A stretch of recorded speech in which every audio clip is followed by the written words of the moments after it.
Isang Chinese national na boss ng mga boss ng iligal na pogo sa bansa ang sinasabing isa sa mga tumulong para makapuslit palabas po ng bansa si dismissed Bamban Tarlac Mayor alias Alice Guo. Ito ang sinabi po ni Senate President Pro Tempore Jinggoy Estrada batay po sa pangalang isinulat nitong si Guo sa pagdinig po ng Senado noong Lunes.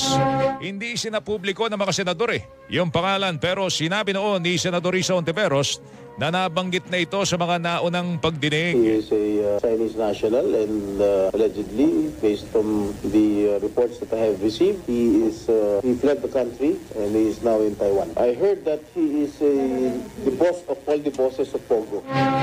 Tinig po ni Senate President Pro Tempore Jinggoy Estrada. Kaugnay po nito, sinabi ho ng National Bureau of Investigation na tukoy na po nila ang ilang negosyante at lokal na opisyal na tumulong mano kay Guo na makalabas po ng bansa. Taliwas yan sa sinabi ho ni Guo na walang